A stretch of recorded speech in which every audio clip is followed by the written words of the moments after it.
What is the video essay? It can be a little hard to pin down and define. I guess because it can be a lot of different things. I guess the video part seems pretty self-evident. It's the thing that's happening right now. A sequence of visual signs and possible meanings, conjured up and conjoined in movement across time. An architecture for interpretation to climb. The essay part at its root is a try, an attempt, a practice of articulating thought. This is my attempt to connect the two, the video and the essay.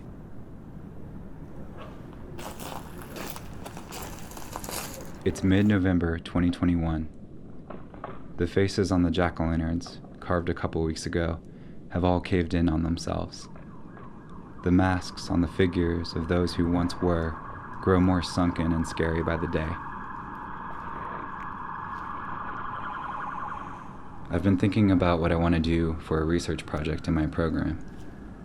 I'm interested in the history of nuclear colonialism in New Mexico, the history of uranium mining, nuclear weapons, and toxic waste storage in the state. And really I'm interested in who it's affected negatively and who it's benefited, what it's done to the environment. The environment. The word gets used a lot, but what exactly is it? What does it mean to different people, to different beings? I think it's at least the air we breathe, the water we drink, the land that grows the food. What is nuclear colonialism?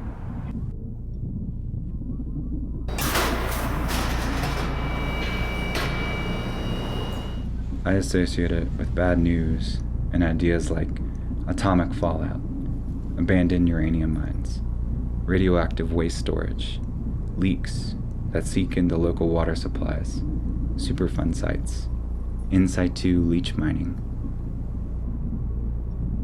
The history and ongoing impacts of nuclear colonialism have negatively affected the human and environmental health of communities in New Mexico, indigenous communities in particular. Uranium is a radioactive mineral that happens to be abundant in New Mexico's landscape and geology. Uranium has been mined extensively here. It's a valuable resource extracted for its use in creating nuclear energy and nuclear weapons. The atomic bomb was developed in New Mexico as part of the Manhattan Project. The first nuclear weapon detonated in world history occurred at Trinity, New Mexico, in early July 1945. Some witnesses claim that the flash from the explosion could be seen from the Arizona border. Radioactive fallout from the bomb bloomed and descended across a wide swath of New Mexico. I recently heard someone tell a family story of children seeing a strange gray ash falling from the sky. Not knowing that it was radioactive fallout, some kids treated it like some weird type of snow and began catching it on their tongues, rubbing it on their faces, and ingesting some of it. Around a month later, the US dropped 2 atomic bombs on 2 mostly civilian-populated cities in Japan. The bombings killed somewhere between 129,000 and 226,000 innocent people. To this day, those bombings stand as the only use of nuclear weapons in an armed conflict, or on civilians for that matter.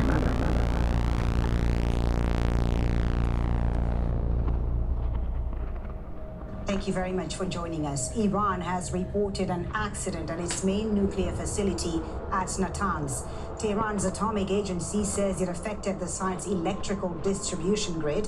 Power was out across the facility's above-ground workshops and underground enrichment halls. On Saturday, President Hassan Rouhani said Tehran had launched new advanced enrichment centrifuges at the site. This is after several centrifuges were damaged in a fire last year, an incident Tehran called an act of sabotage.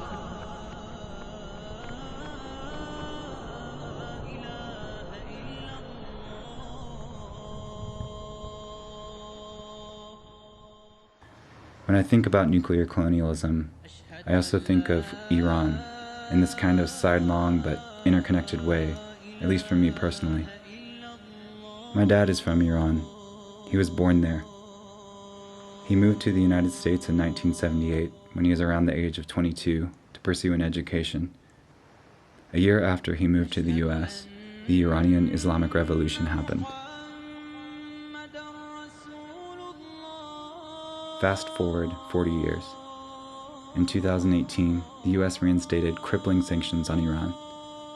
US leadership at the time stated that the sanctions were necessary to prevent Iran from developing a nuclear weapon. Iran denies this. It says that weapons of mass destruction are in fact against Islamic law, that they are a crime against humanity. The US sanctions on Iran hurt everyday civilians the most. They affect the cost of bread and milk and other everyday goods.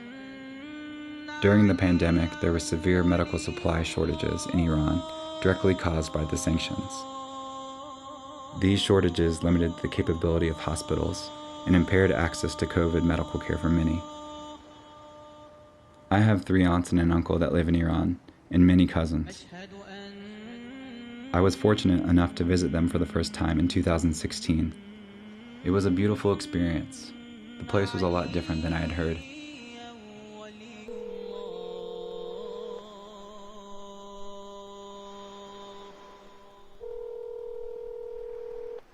Call has been forwarded to an automated voice messaging system.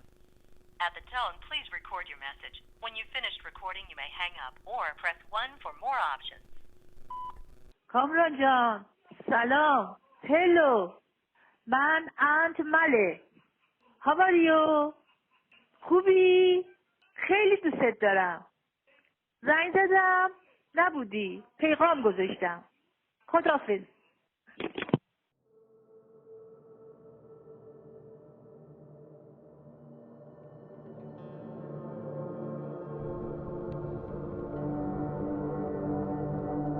To me, the whole discourse of nuclear energy, phrases and practices like mining, long-term radioactive waste storage, atomic weapons, it all seems to amount to more of a destructive force than a generative one. It doesn't seem to end up anywhere good.